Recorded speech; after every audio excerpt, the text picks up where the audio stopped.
Padre Fábio, eu vivo num casamento muito conturbado, sou casado há 10 anos e tenho 2 filhos maravilhosos. Meu marido tem um gênio muito difícil. Ele já está há 3 dias sem falar comigo, após uma discussão. O que leva uma pessoa a agir desta forma, por tão pouco, padre? Ele erra, não pede desculpas e ainda se faz de vítima. Não sei como levá-lo a um terapeuta de casal, porque ele tem resistências a esse tipo de tratamento. Apesar de sermos um casal muito jovem, nós temos 36 anos cada um, ele tem atitudes como as do pai dele. É extremamente repressor e autoritário em minha própria casa. E dentro da minha própria casa eu não posso dar opinião nem da cor de uma parede. Já pensei em me separar dele várias vezes, mas depois penso que não seria o melhor. Porém, isso tem afetado diretamente minha saúde. Sou formada, tenho minha profissão, tenho uma boa casa, 2 filhos lindos e ainda assim sou incompleta. Padre, estou totalmente perdida e não sei o que fazer. Não aguento mais essa situação. Por favor, me dê uma orientação. Devo suportar ou chutar o balde? Depende do que tem dentro do balde, né? A gente só chuta o balde quando o líquido que está dentro dele não presta mais. Quando o líquido é precioso, muito pelo contrário, nós vamos cuidar o tempo todo do balde. Agora, se realmente, quando existe ali dentro alguma coisa que não tem valor... Agora, é interessante que essas relações matrimoniais, às vezes, tão conturbadas, gente tão jovem, né? E tão cristalizadas. Você fala que é interessante que ele tem um comportamento muito semelhante ao pai. E o pai, pelo que você me conta, ele também é muito repressor, autoritário. Gente, vocês precisam ter muito cuidado quando escolhem o marido para a vida de vocês, viu? Porque no tempo de namoro, você já começa a perceber um pouco do que o seu futuro cônjuge vai ser. Olha um pouco para a família dele, para a estrutura familiar que ele tem, ou que ela tem, e é um jeito bom de você analisar. Agora, o que mais me assusta, sabe o que é? É uma pessoa aos 36 anos de idade estar totalmente cristalizada na sua personalidade. O que é cristalizar? Veja bem, quando a gente é pequeno, os nossos defeitos, eles são manipuláveis, eles são manuseáveis. É como se a gente pudesse pôr a mão nele e modifica. Tanto é que tem aquele ditado muito interessante, né? É de pequenino que se torce o pepino. Por isso, se você pega um pepino que está nascendo e ele tem alguma deformidade, você tem como ajeitar aquilo. Você dá a forma que você quiser. Você faz o que você quiser com aquele pequeno legume que está crescendo. Depois que ele cresce, é impossível, ele vai quebrar. Se você tentar torcer, ele vai quebrar. Porque ele não assumiu o formato que deu. Ele não assumiu o outro formato. Ele ficou sem a possibilidade de ser mudado. Quando nós somos jovens, o processo é a mesma coisa. Os defeitos na criança, se não tratados, eles serão mais sérios na adolescência. Se não tratados na adolescência, eles serão mais sérios ainda na juventude. E se não tratados na juventude, eles serão ainda mais sérios na fase adulta e depois serão insuportáveis na velhice. A isso nós chamamos de processo de cristalização. O que é virar cristal? É virar pedra. É deixar de ter possibilidade de sofrer intervenção. O cristal, se você tenta modificar, não tem como, ele está duro. A personalidade humana é a mesma coisa. Quando você tem um adulto repressor e autoritário, este comportamento um dia foi manifestado quando ele era criança. Você já deve ter visto muitas crianças que mandam nos pais, muitas crianças que gritam com as mães, que gritam com os irmãozinhos. Você já está percebendo que aquela criança tem uma leve tendência a se tornar autoritária no futuro. É o momento de você interferir.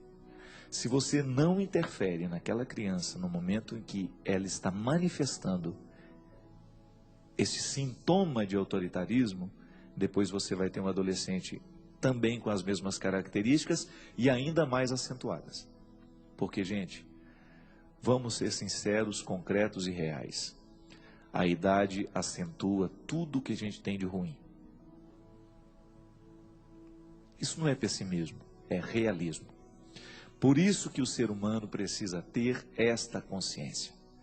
Você hoje passa pela experiência de lidar com seus defeitos. Muitas vezes, os adultos de hoje, eles não são equilibrados porque os adultos do passado não educaram a criança. O seu problema com seu marido, minha filha, é que você tem um homem mal estruturado como pessoa. Você tem um ser humano fragilizado, com defeitos que estão cristalizados nele. Mudar aos 36 anos é possível? É. Só que é muito mais sofrido do que mudar aos 12, aos 4, aos 5. Por quê? Está cristalizado. Pessoa ciumenta, por exemplo.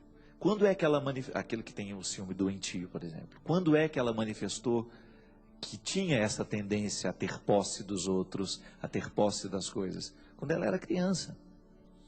Por isso que educar é você fazer de tudo para que o que a pessoa tem de pior seja colocado dentro de um controle. Porque senão depois aquilo que ela tem de pior vai comandar a vida dela. E realmente é muito difícil conviver com uma pessoa autoritária, conviver com uma pessoa repressora.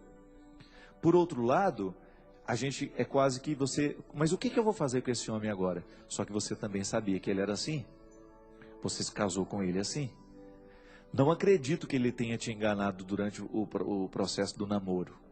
Ou se te enganou durante o processo do namoro, se ele se mostrava uma pessoa dócil, amável, querida, e depois do casamento se transformou em outra, isso é caso de declaração de nulidade. Sabe por quê? Isso se chama erro de pessoa.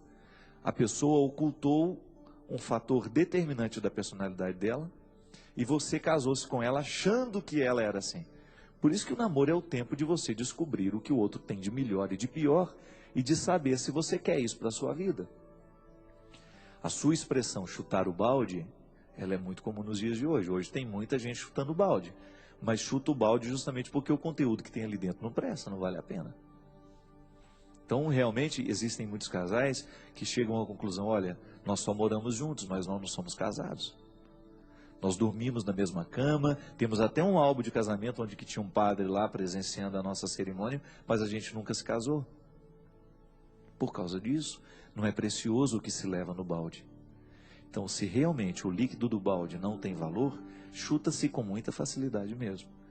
É por essa e outras razões que o casamento está cada vez mais se transformando numa solução fácil, tanto para assumir quanto para desistir. Hoje as pessoas se casam com muita facilidade e também se dispensam com muita facilidade. É uma tendência no mundo de hoje. Perdeu-se aquela ideia de que o sacramento é para a vida toda. Então já se casa, pensa, se não der certo a gente se larga.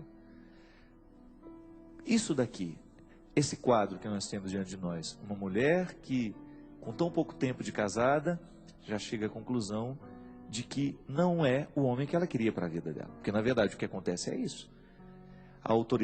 É autoritário, é repressivo, não me deixa viver, não me deixa ser eu.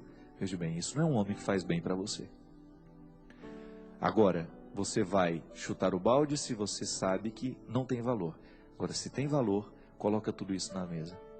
Diga para ele que você não quer esse tratamento, que você é uma pessoa, que você tem valor, que você tem voz, que você quer ter vez. E que se o amor dele por você for verdadeiro, ele vai, com todo o sofrimento de uma pessoa de 36 anos, porque mudar aos 36 é pior do que aos 12, volto a dizer. Vai ser difícil para ele? Vai. Mas se ele te ama, ele vai ter que mudar por você. Sobretudo se aquilo que você está reivindicando é, de fato, se aquilo que você está pedindo a ele é realmente o que você está me dizendo aqui. A possibilidade de você ter voz e vez dentro da sua casa é o mínimo que uma esposa merece.